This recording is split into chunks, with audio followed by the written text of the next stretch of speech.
10월 13일 금요일자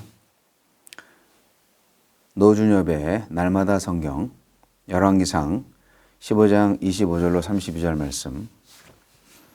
유다의 아사왕 둘째 해에 여로보암의 아들 나답이 이스라엘 왕이 되어 2년 동안 이스라엘을 다스리니라.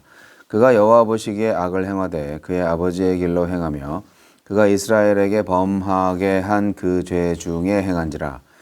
이에 이사갈 족속 아히야의 아들 바하사가 그를 모반하여 블레셋 사람에게 속한 기브돈에서 그를 죽였으니 이는 나답과 온 이스라엘이 기브돈을 애워싸고 있었음이더라. 유다의 아사 왕 셋째 해에 바하사가 나답을 죽이고 대신하여 왕이 되고 왕이 될 때에 여로보암의 온 집을 쳐서 생명 있는 자를 한 사람도 남기지 아니하고 다 멸하였는데 여호와께서 그의 종 실로 사람 아히야를 통하여 하신 말씀과 같이 되었으니 이는 여로보암이 범죄하고 또 이스라엘에게 범하게 한 죄도 말미암음이며 또 그가 이스라엘의 하나님 여호와를 노엽게 한 일 때문이었더라. 나답은 남은 사적과 행한 모든 일은 이스라엘 왕 역대지략에 기록되지 아니하였느냐. 아사와 이스라엘의 바하사 왕 사이에 일생 동안 전쟁이 있으니라. 나답의 이스라엘 통치. 자, 이스라엘의 왕이 된 나답은 여로보암의 길로 행하며 하느님 보시기에 악을 행합니다. 하나님은 바하사를 통해 나답과 여로보암의 온 집안을 심판하십니다. 하느님은 어떤 분입니까? 하느님은 여로보암을 뒤이어 북이스라엘의 왕이 된 나답을 단 2년만 통치하게 하십니다. 남유다에서 아사가 자기 조상 솔로몬, 르호보암, 아비암의 길을 단호하게 떠난 것과 다르게 나답은 아버지 여로보암의 길을 걸었기 때문입니다. 아버지가 선지자에게 받은 경고를 몰랐을 리 없고 선취된 심판으로 형제가 죽었는데도 대수롭지 않게 생각하여 여로보암의 종교 정책을 조금도 수정하지 않았습니다. 하나님께서 경고를 주시는데도 편하고 익숙해서 단절하지 못한 죄들은 없습니까? 선지자 아히야를 통해 여로보암에게 내리신 심판을 성취하신 하나님. 쿠데타를 일으켜서 왕이 된 바하사는 나답을 죽이는데 그치지 않고 후환을 없애기 위해 여로보암의 온 집을 쳐서 단 한 명도 남기지 않고 멸했습니다. 인간적으로 보면 잔혹한 행태지만 다른 한편으로 이것은 하나님의 말씀이 얼마나 철저하게 성취되는지를 잘 보여줍니다. 여로보암의 왕조는 단 2대 만에 끝났고 이후 왕조들 역시 물에서 흔들리는 갈대같이 정치적 안정을 이루지 못할 것입니다. 두 길밖에 없습니다. 말씀에 온전히 순종해서 하느님 앞에 살았던 다윗처럼 살 것이냐, 아니면 말씀을 떠나서 여로보암처럼 우상 숭배하면서 가나안 문화에 동화되면서 살 거냐. 우리에게 주시는 교훈은 무엇입니까? 나답은 내적으로 하나님을 진노케 하고 백성을 죄악의 길로 몰아가면서도 블레셋이 자기 땅을 침범하는 것을 두고 보지 못하고 싸우러 나갔습니다. 그가 먼저 싸워야 할 대상은 블레셋이 아니라 우상 숭배를 하면서도 하나님을 두려워하지는 자기 자신의 불신앙 아니겠어요? 네. 하나님과의 관계는 뒷전으로 제쳐둔 채 눈앞에 산적한 문제들로 너무 분주한 것 아닌가요? 찔리네 이 말씀.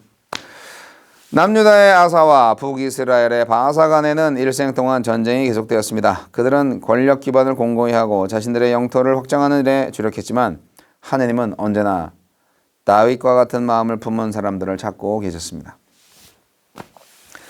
주여, 사랑의 하나님, 내 마음의 우상들을 내려놓고 하나님만 전심으로 따르게 하소서. 나답이라는 왕이 여로보암의 뒤를 이어서 이스라엘을 통치했는데 2년 만에 잘렸네요.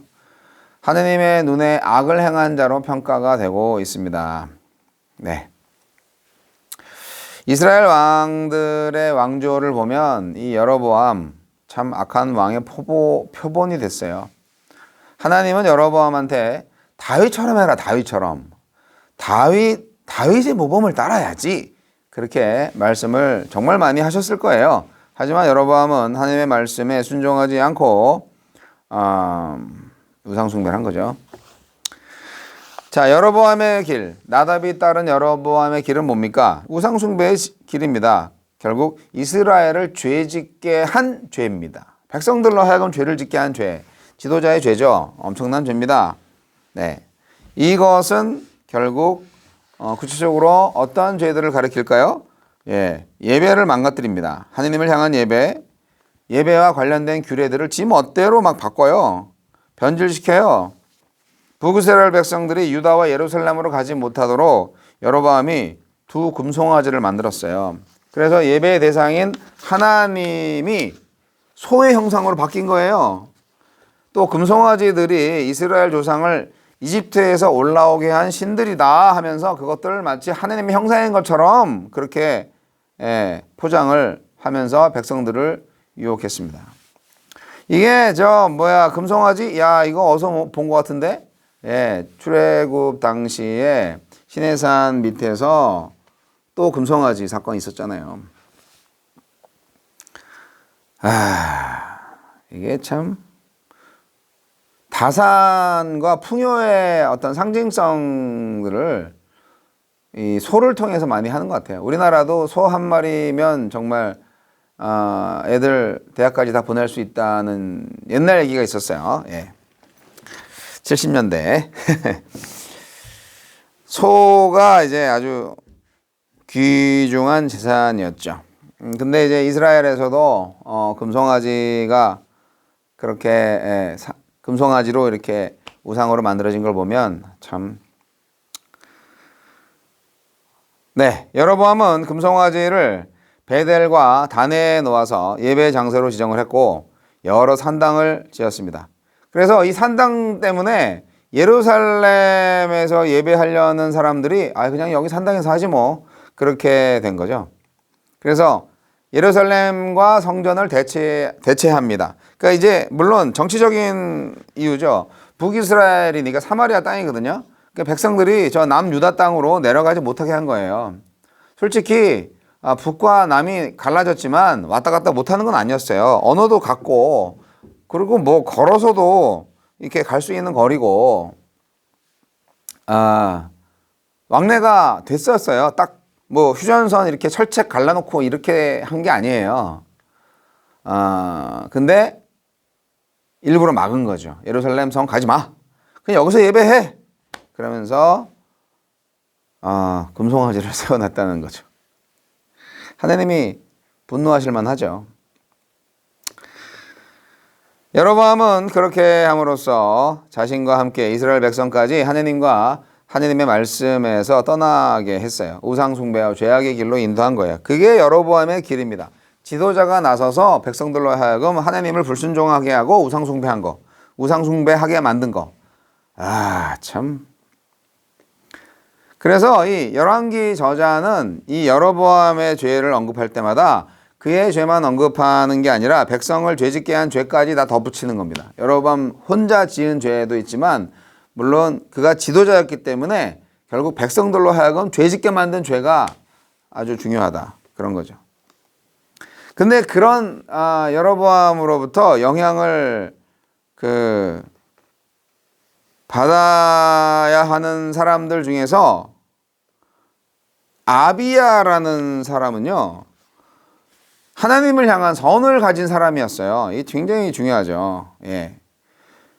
이건요, 누구든지 자기의 악행을 부모나 지도자의 죄 탓으로 돌릴 수 없다는 것을 의미합니다. 사람마다 다 선한 양심이 있거든요. 근데 다 뭐 지아비 보고 배운다 뭐 이렇게 말할 수 있는데 선택을 그렇게 할 수가 쉬웠기 때문에 그렇게 하는 것 뿐이지, 하나님의 눈에는요, 선과 악의 길을 가는 것은 각자 본인의 선택이에요. 그리고 그에 따른 책임도 본인의 책임인 거죠. 그러니까 나답은 아버지의 영향을 받아서 죄의 길을 걸었고, 그런 악영향 속에서도 하나님의 길을 걸은 선을 품은 아비야가 있었다. 이거 굉장히 중요한 부분입니다. 아비야는 이제 14장 13절에 그렇게 나오죠. 결국 나답 어떻게 되죠? 2년 만에 암살당합니다. 바하사한테 암살당하고, 그리고 이 바하사가 결국은 여로보암의 모든 그 가족들을 다 싸그리 죽여버립니다. 너무 무섭지 않습니까? 바하사가 하나님의 도구로 이렇게 했다는 거예요. 우리 하나님도 참 지독하시죠? 근데 그것은 그만큼 철저하다는 거예요.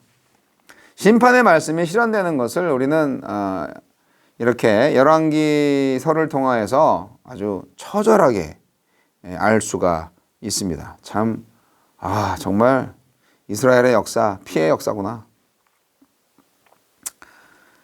심판의 말씀이 실현되는 것을 우리는 역사를 통해서 보게 됩니다. 그래서 이러한 이스라엘의 역사를 보면은 우리의 미래도 점칠 수 있지 않겠습니까?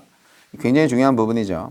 선지자 아히야의 예언대로 통일 이스라엘이 둘로 찢어졌고 여로보암은 북이스라엘의 왕이 됐잖아요.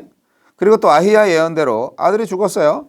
그래서 그 예언대로 그대로 이루어지는 거예요. 예. 그의 집에 한 사람도 생명 있는 자는 남지 않게 하실 것이다. 누가? 하나님께서. 그 경고를 뼈아프게 들었고 회개를 했다면 오늘 본문의 이야기는 나오지 않았을 겁니다. 살아남았겠죠. 하나님이 살려주셨을 거니까. 온 가문과 함께 회개하고 돌아왔고 정말 역사가 바뀌었을 수 있을 거예요. 그러나 불순종으로 일관하니까 결국 그 말씀이 성취가 된 겁니다. 바하사가 나답을 향해 모반하고 그 후환을 없애기 위해서 여로보암의 온 집을 쳐서 단 한 명의 생명도 남기지 않고 싹쓸이 해보려고 말았습니다. 무서운 건 이것이 바로 하나님의 말씀의 성취라는 것이죠. 여러분, 죄는요 내 안에 있어요. 예, 나 자신과 싸워야 돼요. 나의 불신앙과 싸워야 돼요. 나답처럼 안 되려면 말이에요. 하나님과 관계를 먼저 맺으세요. 너무 주변에 힘들고 어려운 일들 인간적으로 해결하려고 막 바쁘게만 살다가 하나님과의 관계를 해결하지 못하고 결국 나답처럼 될 수 있어요. 문제가 많나요? 하나님과의 관계를 회복하십시오. 이건 나 자신한테 말하는 거네요. 요즘 참 제가 하나님과의 관계를 빨리 제대로 회복해야 되는데 너무 부끄럽거든요.